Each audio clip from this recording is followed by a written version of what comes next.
Тук се ми спроти. Гледай, какво става. Това грация е. За да катракция с много по-обизнаващото.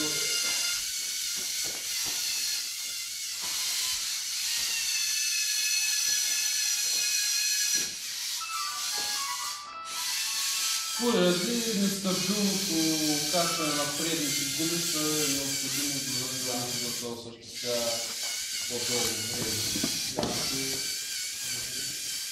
Като цяло трябва да има електроавлиение, иначе колата няма как да върви на авторабота.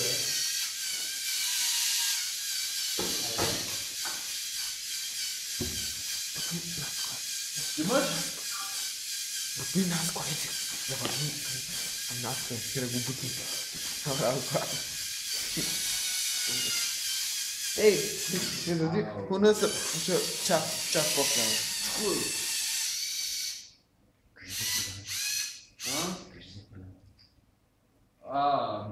Патента си е изцяло наш, нали? Заедно с разработките по дизайна, външен, вътрешен, екстериор. Значи всеки, който иска да закупи патента, да произвежда, дай Боже, играчки за деца със същата форма и размери, ще ни дължи по $10 000 и ще съдим до тук. Защо избирам всеки път 10 000, защото е една доста неприлична сума за толкова малко работа, която се посвети само за 2 часа на седмица. Значи малките дечица, които родителите им са достатъчно заможни, за да се позволят мачка и поне тя играчка, ще са просто много щастливи и родителите няма да съжаляват, че са купили такова нещо на децата си. Това е играчка, която би струва горе-долу към 5000 или 1000-1100, което е интерактивно. Кола, която може да прави толкова много работи, да носи тежки предмети, примерно чаша за вода, бутилка. Може да бъде използван по много начини, но това е само оставено в фантазията на децата.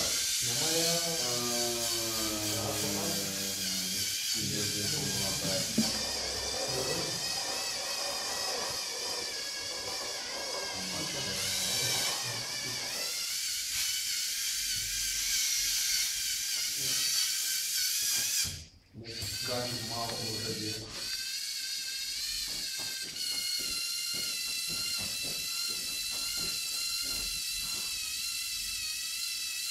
Иначе като стойка, като визия, мязам малко на Transformers,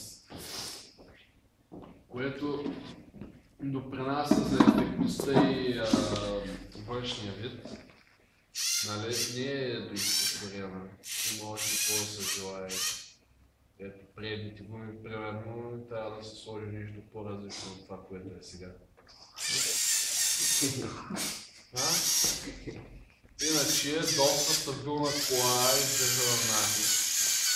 Както виждате задния ограничител, който е когато някой колата подкрепа назад и спира. Сега ще ви демонстрирам което, само да обърна кола. Което става изключително трудно. Спря. Така трябва да дадем напред. Спря отново. Това е за безопасност на самата кола.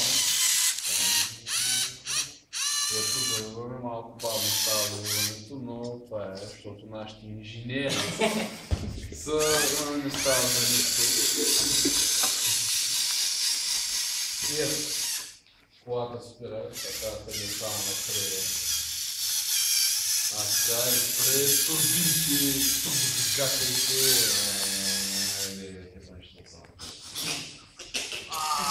ужаса. Сериозно.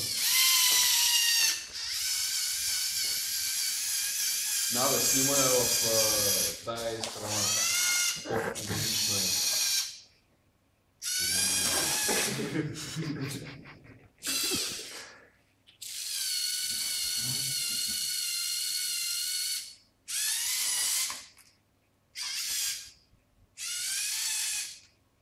Направо, тая кола и задвижването на предните и гуми ме кара да оставам без гуми.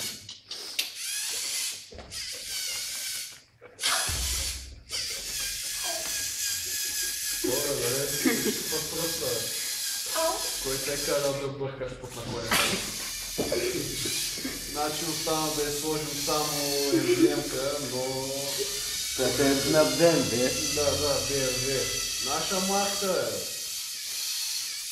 Още не знам какво ще е то, но със сигурност ще е сигурно е това нещо, което забелязвате между двете гуми, тези две очи и това ще е нашата емблема. Лицето. И колата ще е с марка на Фейк. Може би Фейсбук ще иска да насъдат за лицето. Май на ПМ. За да лежете трябва да изчакате предните гуми, че да забият и след това да тръгнете да автомобил. Нека обърне пак гумите предните. Ето пак там.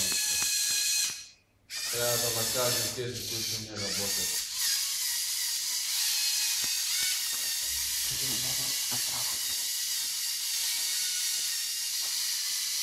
Не му управлявате като трактор.